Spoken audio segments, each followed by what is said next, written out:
Welcome! This video will walk through running the STREAMLINE AutoML tool within its Google Colab Notebook run mode.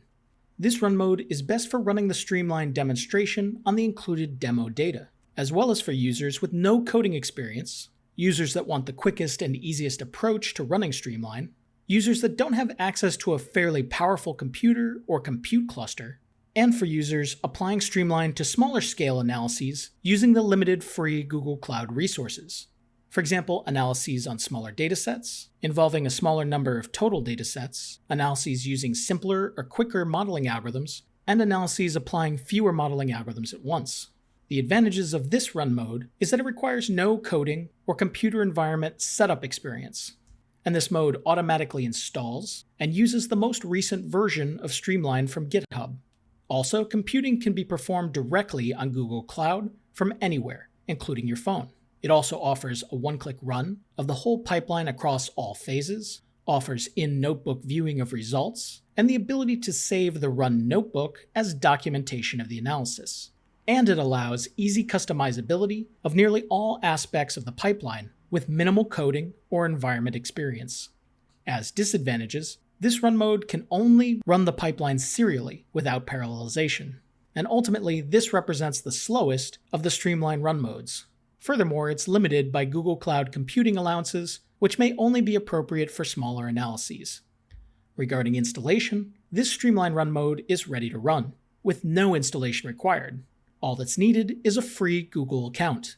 Here we can see the STREAMLINE Colab Notebook opened up as a web page.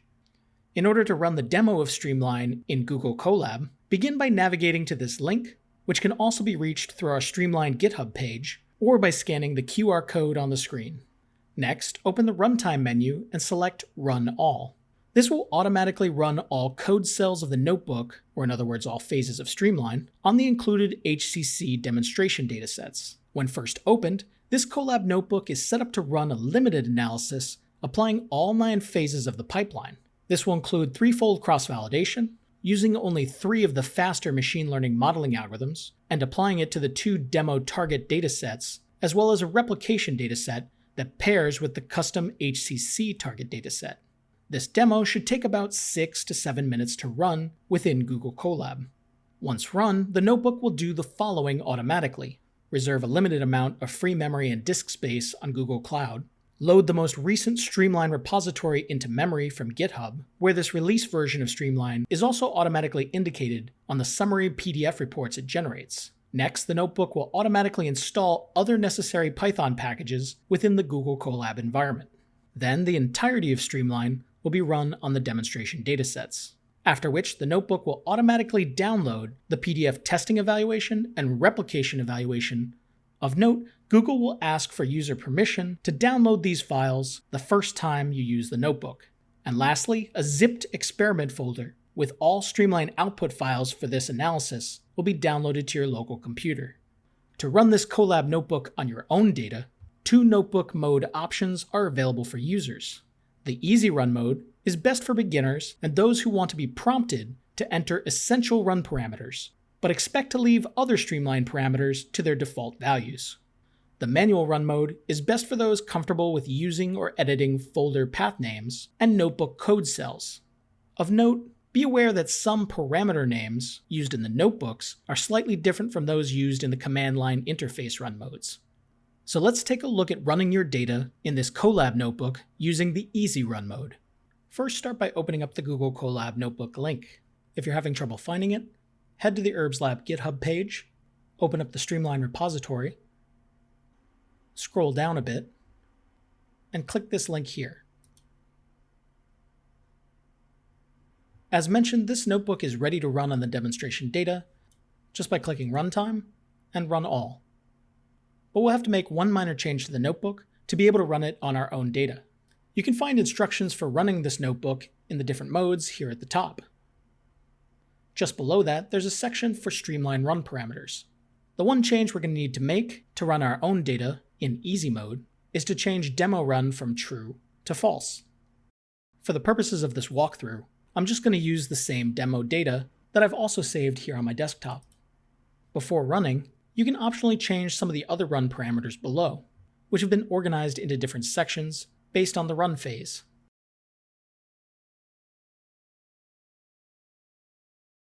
This warning here indicates the end of the run parameters that users can adjust, and it's generally recommended that you don't make code edits below this cell. Next, to run the notebook in easy mode, go up to Runtime and select Run All.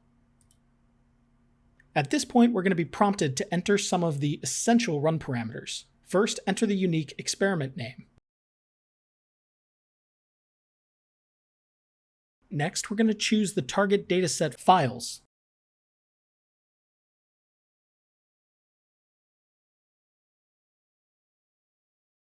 Next, we're going to enter the header label of the class column.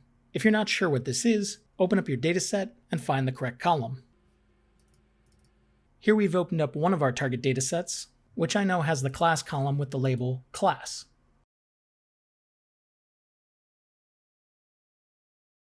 Next, we're going to enter the label of the instance ID, or specify none if there isn't any. Again, I'm going to open up my dataset, and in this case I know the instance ID column is called instance ID.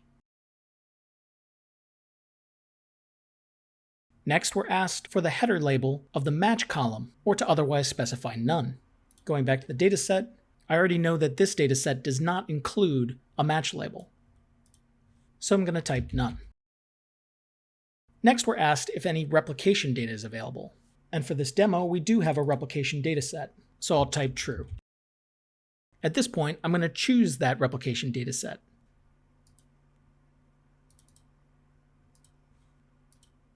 Next, we're asked to enter the file name with the file extension of the target dataset whose trained models this replication dataset will be applied to. This replication dataset pairs with the following target dataset, HCC Data Custom. So I'm going to enter this. At this point, the notebook will begin to run, starting with installing the most recent Streamline version and other required packages.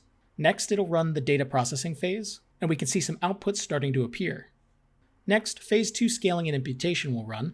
Then Phase 3 is run, conducting feature importance evaluation. This is followed by Phase 4 feature selection. Next, Phase 5 modeling is completed, which just gives us a progress bar showing how much of the modeling analysis has been completed thus far.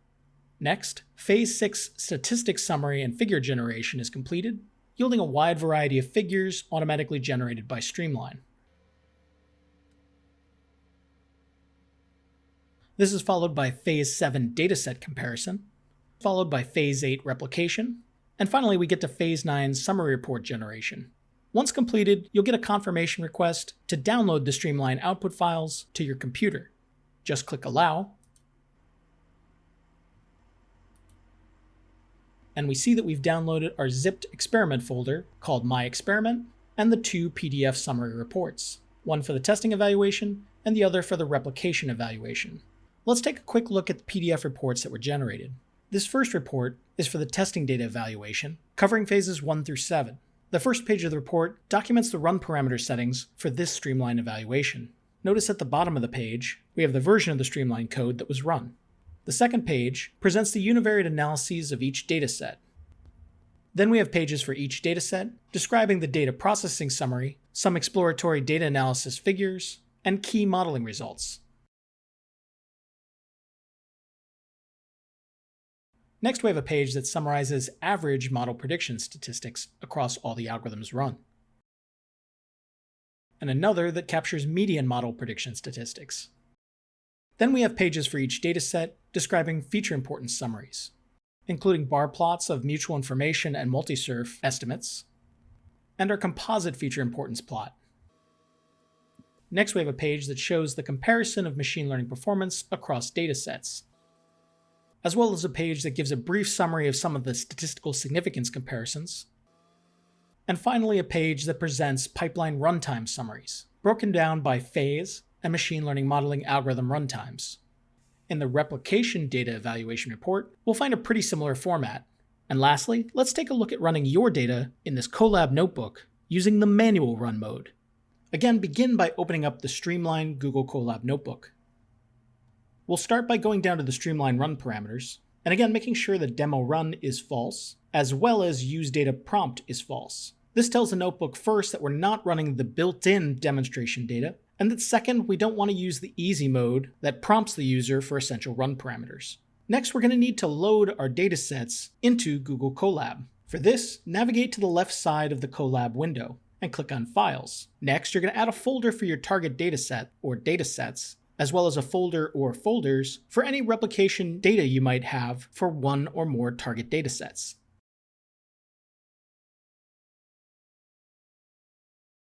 Next, from the desktop, we're going to copy our target datasets and then our replication dataset into these respective folders.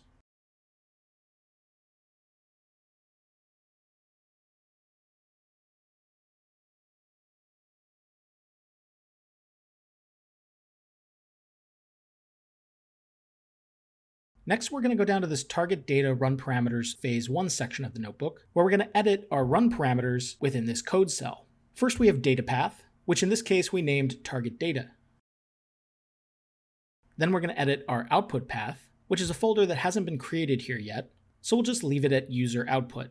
Next, we're going to name our experiment. In this case, we'll leave it at my experiment. But note, for every new Streamline run, you should give the experiment a new name. As before, we want to update our class label, instance label, or match labels if necessary. Here we're using the same datasets as before, so we're going to keep class label at class, instance label at instance ID, and match label as none. Lastly, we want to consider if we want to ignore any features in the data, or if we want to manually specify a list of feature names to be treated as either categorical or quantitative. Let's take a look at the dataset for a quick example of how to do this. In our dataset, we see that the feature iron is a quantitative feature. So we'll add the feature name iron to our quantitative feature headers list. Similarly, the feature platelets is also quantitative. So we'll add that to our quantitative feature list as well. In general, we recommend when using Streamline to specifically define all feature types for all features in your dataset. However, for simplicity, in this example, we're going to leave all these lists to none, meaning that Streamline will attempt to automatically identify feature types. Moving down to replication data run parameters for phase 8, we first want to check that apply to replication is true because we have replication data in this example. Next, we want to update our replication data path. In this case, we've named it rep data. We'll also want to check and update dataset for rep, which is the target dataset used to train the models that the replication dataset or datasets in this folder will be applied to. So in this case, our dataset for rep is the target dataset HCC data custom that exists in the folder target data. At this point, we could go ahead to runtime and run all. Or we could go further down into the notebook and change other non-essential run parameters that are covered in the Streamline run parameter video. For now, we'll assume we want to keep all other run parameters the same, so we'll go to runtime and select run all. And we'll see the notebook run in the same way that it did in our easy mode example. Thanks for following along in this walkthrough of running STREAMLINE AutoML using the Google Colab Notebook run mode. Please feel free to reach out if you're interested in collaborating or if you have any questions.